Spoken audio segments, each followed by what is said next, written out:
From these movements and from a general dissatisfaction with the direction of the country, uh, a large counterculture emerges. And the point of it is to reject the establishment, reject the mainstream. And we see this in the way they dress, grooming habits, hair, clothes, speech, manners, drug use, and promiscuity all become symbols of rejecting mainstream American society and embracing a counterculture. They saw America as banal, hollow, and artificial. They talked about how we'd become separated from nature. And by the way, if you've never heard it, you should really take a minute and listen to Big Yellow Taxi. But we'll get to that later. Hippies adopt the slogan, turn on, tune in, and drop out. And where they go, for the most part, is Haight-Ashbury, an intersection there in San Francisco. And this really is the Mecca, the early Mecca of the counterculture movement. They are hedonists. Their idea is to pursue pleasure. You just do what makes you happy all the time. And hippie culture goes mainstream. Pretty soon, almost all the kids even if they're not really hippies, they've adopted the style of dress or maybe wear their hair that way. They're certainly listening to the music. There's a little quote from one of the Grateful Dead about this. Rock and roll, which had started as counterculture. I mean, we don't necessarily think of Elvis as being counterculture today, but it very much was. It upset mainstream Americans quite a bit because they considered it to be black music, even though he was white. But by the mid-1960s, it's everywhere. It's just become ubiquitous. In 1964, a group of British artists crossed the ocean and come over here and become massively popular. Most importantly, of course, the Beatles. But also the Rolling Stones. There I've got the great Dusty Springfield, the Who. Early rock and roll was kind of harmless. Yes, there was dancing, and it kind of encouraged you to move your hips, and that freaked people out. But it wasn't particularly political. It was a lot about being in love and having your heart broken and partying and these sorts of things. But it, of course, will evolve fairly rapidly into significant political statements. And probably the key figure in this is Bob Dylan. Bob Dylan from Minnesota goes to New York.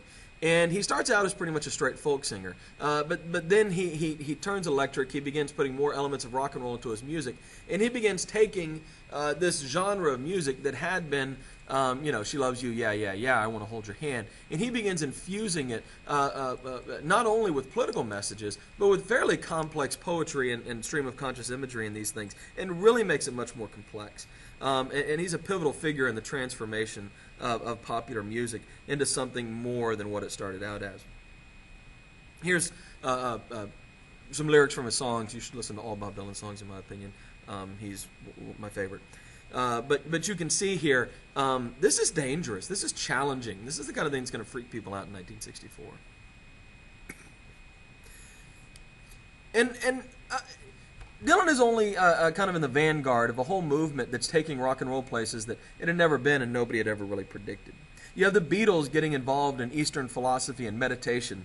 George Harrison particularly gets involved with an Indian spiritual leader. You have the Rolling Stones who become increasingly more and more sexual, of course, with Mick Jagger and Keith Richards. You have Jimi Hendrix, who's really abandons all the rules of guitar playing and invents something new and beautiful and previously undreamed of. You have the Who in many ways was the most challenging, singing about cross-dressing and all kinds of disturbing things like this. And, of course, smashing their instruments at the end of the show. This tremendous kind of negative energy. You see Grace Slick flicking us off at the top.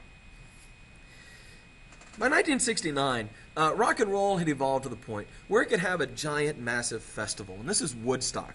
Woodstock's held in New York. Actually, the idea, Bob Dylan had been hurt in a motorcycle accident, and the idea was to have a get-well party for Bob Dylan, but the town where he lived in wouldn't let them have it there, and he seemed, quite frankly, a little bit annoyed by the whole idea. And so these two kind of eager young kids who are putting this thing together, the closest they can get is Woodstock, and that's how we end up with this massive music festival. 400,000 people show up. And depending on who you ask, it was either the greatest thing ever or miserable. It rained, it was muddy, there were bad drugs there. But here's a really fascinating little exchange from the film Woodstock, which is also worth watching if you have the time. And you might take this and read this, and you get a different idea of the mainstream and the counterculture from this quote than you might have thought. It was Altamont, 4 months later, where everything is going to begin to come unglued. This is in San Francisco. And the Rolling Stones are the headlining band. And the organizers of this concert hire Hell's Angels to be their security guards. There's lots of drugs, which leads to lots of medical episodes and some violence. And when a riot breaks out, the Hells Angels, who had been hired to provide security, will kill 4 people, will knife them to death. And it's this sense of like Woodstock, which had been fairly peaceful and kind of beautiful and this amazing coming together, just 4 months later is followed by Altamont, which had really been this dystopian counterculture nightmare in a lot of ways. Although the Stones played, so that's cool.